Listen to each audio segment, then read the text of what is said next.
नमस्कार। आज देश की तमाम फटाफट खबरों में आपका स्वागत है। कांग्रेस के पूर्व अध्यक्ष और वायनाड से सांसद राहुल गांधी ने मंगलवार को कहा कि पूर्व प्रधानमंत्री इंदिरा गांधी द्वारा लगाया गया आपातकाल एक गलती थी। कांग्रेस नेता ने कहा कि उस दौरान जो भी हुआ वह गलत था। हालांकि वर्तमान परिप्रेक्ष्य से बिल्कुल अलग था, क्योंकि कांग्रेस ने कभी भी देश के संस्थागत ढांचे पर कब्जा करने का प्रयास नहीं किया और आज जो हो रहा है वह उससे भी बुरा है। अमेरिका के कॉर्नेल विश्वविद्यालय में प्रोफेसर और भारत के पूर्व मुख्य आर्थिक सलाहकार कौशिक बसु के साथ ऑनलाइन चर्चा में राहुल गांधी ने ये बात कही। कांग्रेस महासचिव प्रियंका गांधी वाड्रा ने मंगलवार को कहा कि विधानसभा चुनाव के बाद यदि उनकी पार्टी असम में सत्ता में आती है तो संशोधित नागरिकता कानून यानी CAA को अमान्य करने के लिए राज्य में एक नया कानून लाया जाएगा। प्रियंका ने तेजपुर में एक जनसभा के दौरान 5 गारंटी अभियान की शुरुआत की और कहा कि यदि उनकी पार्टी को इस पूर्वोत्तर राज्य में सरकार बनाने का मौका दिया तो पूरे राज्य में गृहिणी सम्मान के रूप में गृहिणियों को हर महीने 2000 रुपये दिए जाएंगे और सभी परिवारों को 200 यूनिट बिजली मुफ्त दी जाएगी। उत्तर प्रदेश के बुलंदशहर में 12 साल की किशोरी पिछले 6 दिनों से लापता थी। आज उसका शव एक गड्ढे में दफनाया हुआ बरामद हुआ। इस घटना ने उत्तर प्रदेश की कानून व्यवस्था पर एक बार फिर से प्रश्न चिन्ह खड़ा कर दिया है। बुलंदशहर पुलिस के अनुसार लड़की 25 फरवरी की शाम अपने परिवार के सदस्यों के साथ एक खेत में काम कर रही थी।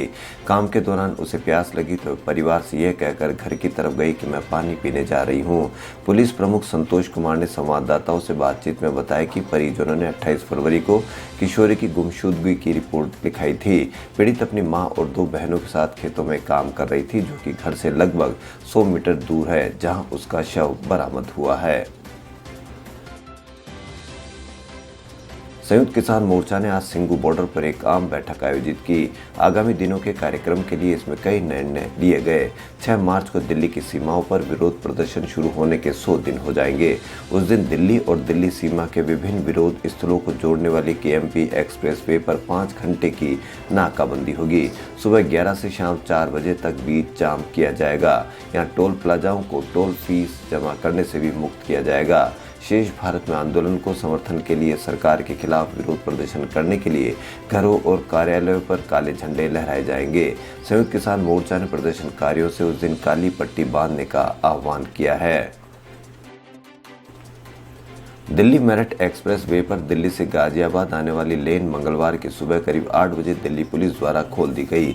दोपहर करीब 1 बजे तक यह लेन खुली रही। ट्रैफिक भी फर्राटे भरता हुआ निकलता रहा। आंदोलनकारी किसानों की ओर से इस लेन को खोले जाने का स्वागत किया गया, लेकिन दोपहर 1 बजे के बाद दिल्ली पुलिस ने बैरिकेडिंग लगा दी। भारतीय किसान यूनियन के मीडिया प्रभारी धर्मेंद्र मलिक का कहना है कि आंदोलन की ओर से बराबर दिल्ली पुलिस से मांग की जा रही है कि जिस प्रकार 26 जनवरी से पूर्व दिल्ली से गाजियाबाद की ओर जाने वाली दिल्ली मेरठ एक्सप्रेस वे की लेन खुली हुई थी, उसे उसी प्रकार खुला रखा जाए ताकि आने जाने वाले लोगों को परेशानी न हो। सेना बुधवार से लद्दाख से लेकर हिमाचल और उत्तराखंड तक के बॉर्डर पर वार टूरिज्म को बढ़ाने के लिए आर्मेक्स 21 कार्यक्रम करने जा रही है। इसके स्कीइंग से लेकर पर्वतारोहण जैसी कई प्रतियोगिताओं का आयोजन होगा। दिल्ली में इस कार्यक्रम की ई-फ्लैगिंग होगी। पूर्वी लद्दाख के काराकोरम दर्रे पर होने वाली स्कीइंग प्रतियोगिता में सेना के लोग शामिल होंगे। वहीं हिमाचल और उत्तराखंड में होने वाले प्रोग्राम में आम लोग हिस्सा ले सकेंगे। न केवल लोग दुर्गम चोटियों पर चढ़ेंगे बल्कि खतरनाक ग्लेशियर और दर्रे को भी पार कर सकेंगे। वहीं अरुणाचल के किबिथु और तुतिंग को भी जल्द ही पर्यटकों के लिए खोलने की योजना है। आर्मेक्स 21 का मकसद सरहद के दूर दराज इलाकों में पर्यटकों को आकर्षित करना है ताकि वह पड़ोसी देश के उन दावे को खारिज कर पाए। देश में बना देसी लड़ाकू विमान तेजस बुधवार से श्रीलंका में शुरू होने जा रहे एयर शो में ताकत दिखाएगा। श्रीलंका वायुसेना के 70 साल पूरे होने के मौके पर श्रीलंका कोलंबो में यह एयर शो 3 मार्च से लेकर 5 मार्च तक आयोजित करने जा रही है। इस शो में लाइट कॉम्बैट एयरक्राफ्ट तेजस के अलावा भारतीय वायुसेना के आसमान में हैरत अंगेज कारनामे दिखाने वाली सूर्य किरण एरोबेटिक टीम के साथ साथ दुनिया के इकलौते हेलीकॉप्टर के जरिए आसमान में करतब दिखाने वाली सारंग की टीम भी हिस्सा लेगी। उत्तर प्रदेश के मुख्यमंत्री योगी आदित्यनाथ मंगलवार को पश्चिम बंगाल के मालदा पहुंचे। यहां चुनावी सभा में योगी ने कहा कि कभी भारत को नेतृत्व देने वाला बंगाल आज बदहाल है। यहां सत्ता प्रायोजित अपराध और आतंकवाद देश की सुरक्षा को कड़ी चुनौती दे रहे हैं। उन्होंने कहा कि 2 मई के बाद जब भाजपा की सरकार बंगाल में बनेगी तो गुंडागर्दी और अराजकता फैलाने वाले गुंडे अपनी जान की भीख मांगते हुए गले में तख्ती लटका कर घूमेंगे। हरियाणा के युवाओं के लिए एक बड़ी खुशखबरी है। अब यहां प्राइवेट सेक्टर की नौकरियों में राज्य के युवाओं को 75% आरक्षण मिलेगा। विधानसभा में बिल पास होने के 4 महीने बाद राज्यपाल सत्यनारायण आर्य ने मंगलवार को इसे मंजूरी दे दी। अब ये कानून बन गया है और अगली भर्तियों में राज्य के युवाओं को इसका फायदा मिलेगा। हरियाणा के मुख्यमंत्री मनोहर लाल खट्टर ने मंगलवार को ये जानकारी दी। खट्टर ने बताया कि राज्य विधानसभा ने पिछले साल नवंबर में इस विधेयक को पारित किया था। इसके बाद विधेयक को गवर्नर के पास मंजूरी के लिए भेजा गया। अब गवर्नर की मंजूरी मिल जाने से प्रदेश में हर कंपनी, सोसाइटी, ट्रस्ट में युवाओं को नौकरियों में 3/4 आरक्षण का फायदा मिलेगा। केंद्र सरकार ने कोरोना वैक्सीनेशन की रफ्तार बढ़ाने के लिए सुबह 9 से शाम 5 बजे तक की बाध्यता खत्म कर दी है। यानी अब निजी अस्पताल चाहे तो किसी भी समय टीका लगा सकते हैं। केंद्रीय स्वास्थ्य सचिव राजेश भूषण ने बताया कि अगर टीका लेने वाले को कोई आपत्ति न हो तो अस्पताल शाम 5 बजे के बाद भी वैक्सीनेशन कर सकते हैं। अगर टीका लगवाने वाले आने वालों की संख्या बढ़ती है तो राज्य सरकार ये फैसला लेने के लिए स्वतंत्र है कि वह सरकारी अस्पतालों में भी दिन रात किसी भी दिन वैक्सीनेशन जारी रख सकती है।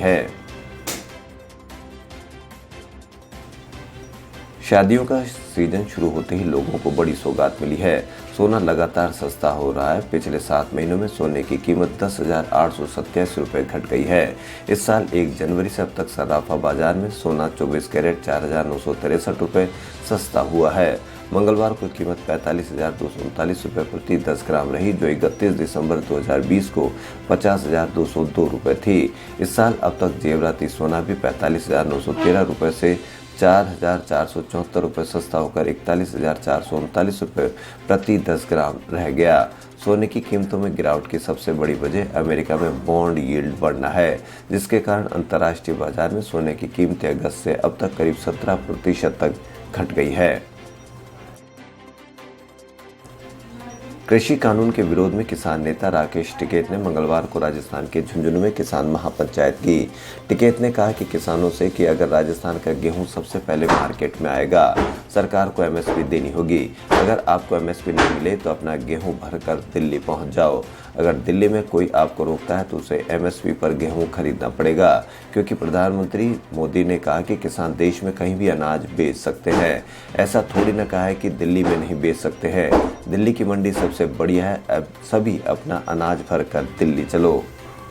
खबरों में फिलहाल इतना ही। यदि आपको हमारा चैनल पसंद आए तो लाइक, सब्सक्राइब और शेयर अवश्य करें। धन्यवाद।